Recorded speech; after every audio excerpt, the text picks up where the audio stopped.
Hi, church family. Thanks for joining us today. I have the great privilege of introducing my husband, Dan, to you. Many of you know him, but you may not know that he has a master's degree in marriage and family counseling. He has had years of pastoral ministry as well as served in counseling ministries for the past 13 years. So we thought it might be good to address some of the anxiety that most of us are feeling, and I definitely am not an authority in this area, but Dan has a lot that he can share. He helps me, and so I hope we can together work together to help you understand a little bit more. Yeah, so the whole area of anxiety is something, as Heather said, I worked with people in that area addressing their own anxiety and finding freedom. And also it's been part of my own journey and dealing with anxieties that I've experienced over the years. And this whole time that we're in is something that is so completely new for the vast majority of our population. We've never experienced something worldwide in this way with the coronavirus. And as I was doing some reading, I came across a term. The term is collective trauma. And collective trauma is really at the essence of what we're all going through and experiencing together. And it's defined as a traumatic psychological effect that's experienced by a group. And we're experiencing that as a church, as a community, as a state, as a nation, and throughout the world as well. It involves something that is impactful. It's something that's unusual. It involves loss. We've all experienced some degree of loss through this time together. And this is where we are as a nation and a world. And I would add that beyond sharing disillusionment and a shaken identity, there's a shared fear that we have. There's uncertainty. We might even experience in times like despair and a sense of hopelessness. And even with that, from person to person, we could be experiencing these things in varying degrees. Things that make a difference are our age, maybe our health, our physical condition, maybe our living situation. Those of you with children at home are experiencing this very, very differently from Heather and I. We don't have to think about school, getting computers to work, having enough computers. That's something that's not on our radar at all. Something else that may distinguish our experiences from one another is our financial circumstances. Some may be looking at things being just fine. Others may be very anxious about finances. There's accessibility to food and personal care items like toilet paper, for example. I mean, when Heather came home with a pack of toilet paper, it's like, she found the Holy Grail. But these are things that we share in common. And something else with respect to this and with respect to the experience of trauma is that it's going to look different from one person to another. No one is escaping this experience in the history of our nation and our world. And something else to keep in mind is if you've had an experience of trauma in your life and maybe you've worked through it, there's a high likelihood that some of that is going to get reactivated again. So there may be things that you thought, I thought I really had healed and this was in my past. It may feel like it's very present. I'm not sure as well what may be coming to the surface for you, but I know personally that I had a dream. I had a couple dreams that actually resurfaced woundings from my past, difficult experiences. One involved a relationship loss that I had in my early 20s. The dream was that Heather was checking out on me. Another one of my traumas was in ministry, in pastoral ministry. I had some real difficult interactions with people. And so in a dream, those things were playing themselves out again. And I think, Heather, you even had a dream on this past Saturday, the same night that I had the dreams. It was kind of crazy because I didn't remember you had started telling me about that, and we talked about how unrealistic that really was. But I remembered later that I had this really terrifying dream that I was going on a missions trip and I had not packed at all. And I am very meticulous when it comes to packing, and all this stuff was happening on this mission trip and I felt totally out of control. And then as Dan and I were talking about it, I realized 1 year ago I was in China and had a total lack of control and felt like I may not make it out of there. And so that traumatic experience, while I tucked that away and that was then and that was in China, it really brought to the surface some of those fears that I, don't typically think about on a daily basis. And so you might hear those and think, okay, Dan and Heather, come on, really? But just encouraging you to pay attention to what's going on inside, even in your dreams, that there could be some connections that are going on there. There's a phrase that I've heard and I've repeated numerous times, and the phrase is, all of our stories are the same, it's just the details that are different. And we are all sharing a common story, and with that common story, the details will be different. And it's as though, this is an analogy that I just thought of the other day, it's as though we're all riding in a car together or a minivan. Or maybe we're all together in the new church bus. Each of us is on the same trip, but we're having different perspectives and different experiences as we're on that trip together. And so this is a journey that we're on together, and it's one that we will always be a part of. We will have this shared common history to look back on. Okay, so you've talked about things kind of that's happening on outside of us, some of the shared experiences that we have, but often anxiety is something that we're dealing with on the inside. Maybe not everyone can see it, but it can come across physically, emotionally, in our thoughts. I mean, you talked about our dreams, but how might you address some of the things that are going on inside of us? Yeah, and this can be a little more challenging to kind of put our finger on and try to understand. Particularly, there's some individuals that are more prone and more aware of what's going on inside. Others just don't have that same awareness, and Heather and I are definitely different that way. He's teaching me a lot over the years. Yeah, I do have more awareness of my internal, you might say my internal narrative or the things I'm telling myself, and I'm just happy to be here. Yeah, Heather's just good with life, and so doesn't necessarily give a lot of time to that. But one of the phrases I came across from somebody else is this: pay attention to what you pay attention to. Pay attention to what you pay attention to, because that will open the door to becoming more aware of what's going on internally. Very practically, how often are you checking for updates or turning to social media on the latest news on what's going on with the coronavirus? As you're talking with other people about it, maybe other adults, are you doing so? Is there anxiety in your voice? Is there a shift in what you're feeling internally? Is there blaming? Are you angry? Are you agitated at possibly people in the government because, well, they shut down the beach, or if only so-and-so would have been more proactive, or. Pay attention to what you're talking about, pay attention to what you're feeling. And even with those conversations, when there are children in your home, being aware of, what are my children picking up from me? Not even what you're telling them, but just how we would interact together. Our kids would often pick up signals in our anxiety, even if we were like, everything's totally fine. But then we're like, oh, but did you hear? Did you?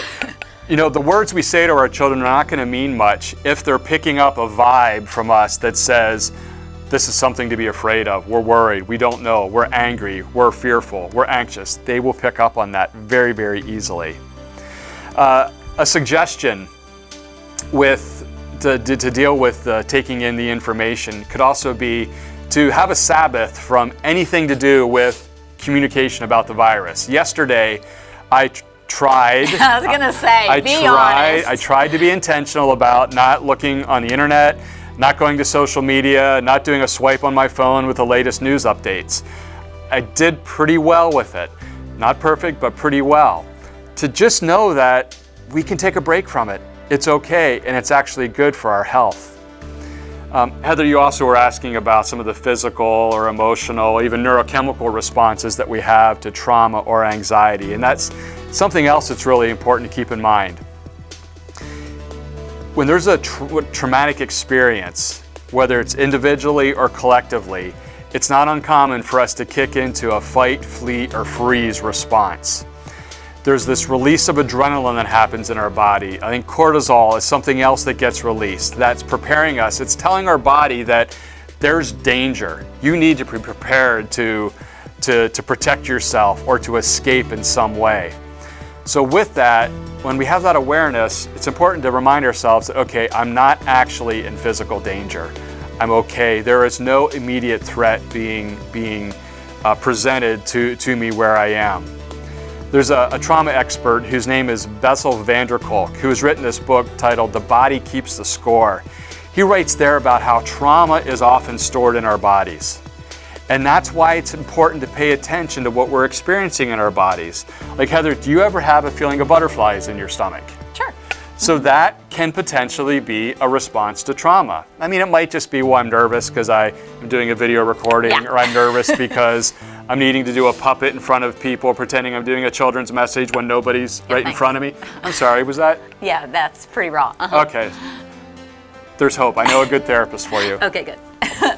So that paying attention to things like butterflies, there could be other stomach or gastrointestinal things that are going on. Our dog has been having a problem with her bowels, and I'm wondering if she's feeling anxiety in some way. Probably not. But anyways, maybe tightness in your neck or tightness in your chest. I know that I've been feeling tightness in my neck, and don't know, maybe that has something to do with stress. You know, clenched fist. Does your heart rate consistently up? Does your skin feel flush, or possibly headaches? Sleep disturbances. Maybe you're sleeping more than you normally would, or you're sleeping less. Grinding your teeth. You know, whatever it might be, notice what the behaviors are, the things that you're, maybe not so much behaviors, but the things that you're feeling in your body.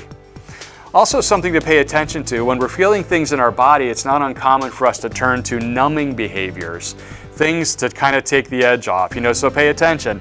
Am I drinking more than alcohol, possibly, than what I might normally drink? What am I eating?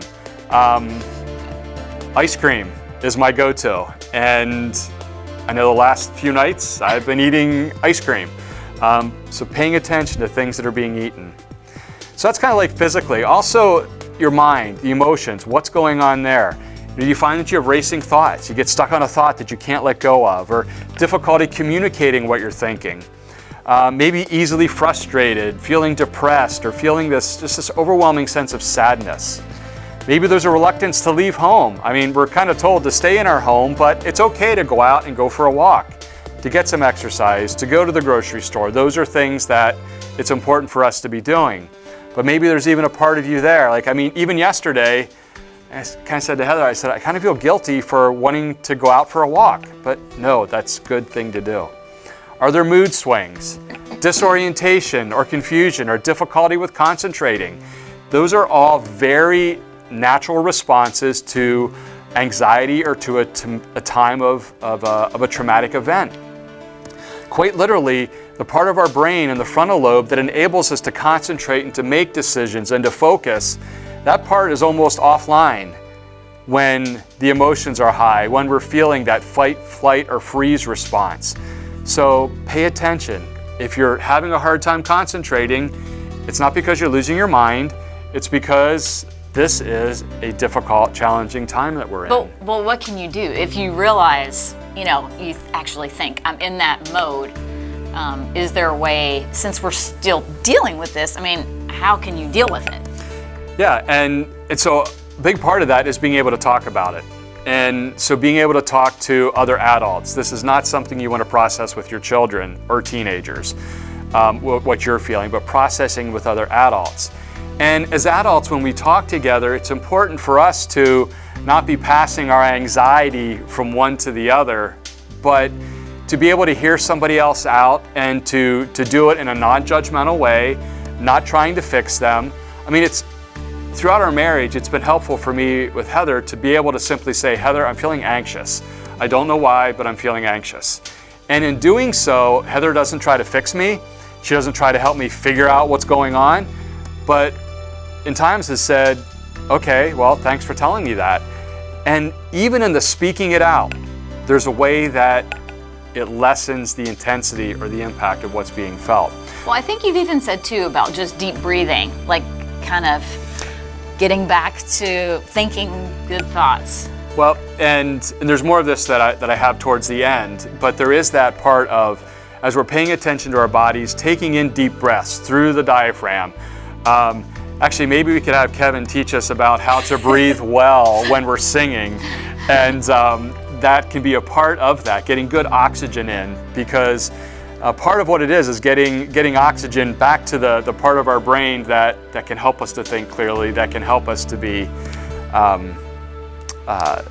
Yeah, I have another question though. You mentioned talking to other adults, but I know that it's also good to talk with our kids, because if they have fears, I mean, is it okay to say that you have fears, but, being able to just give them what they need to know so that they're not more fearful than they need to be? Well, I think it'd be important not to begin with telling your children what your fears are, but to allow your children to identify what it is they're feeling. And I think there's a resource that Heather's going to be sharing, or maybe has already shared by the time this video is posted, in which you as a parent can help your children identify what they're feeling. And as you do that, you can also empathize with them. So empathy is to be able to say, yeah, I understand what you're feeling, and here's kind of what I feel sometimes. But then you go from there to what's true. Like, so what's your anchor point? What is it that you're going to go to?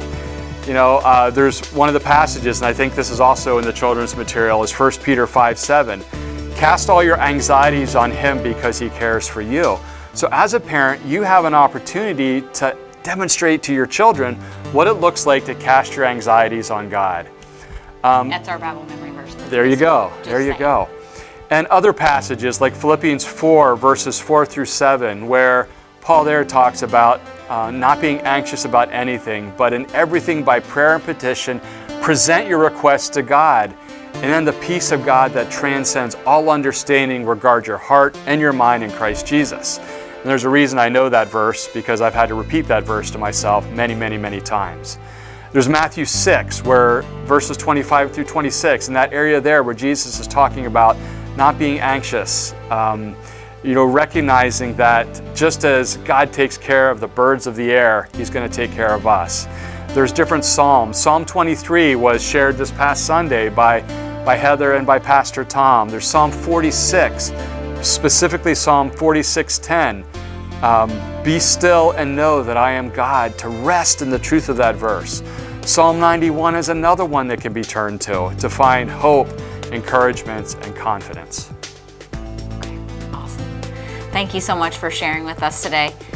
Do you have any final thoughts that you'd like to share? Sure. For all of us, there may be a point in time where we need somebody additional to talk to, and I just want to be available. If you find yourself at a spot where it's like, it's not the most helpful thing talking to a spouse, talking to another family member or friend. If you want someone who's just a step outside of that, who is kind of able to enter into it with you with empathy, I'd be available to do that. And I believe there'll be some information attached to this on how you can be in touch with me if that's something that you would find to be helpful. Great. Okay. Thank you so much. Thank you. Thank you. Bye-bye.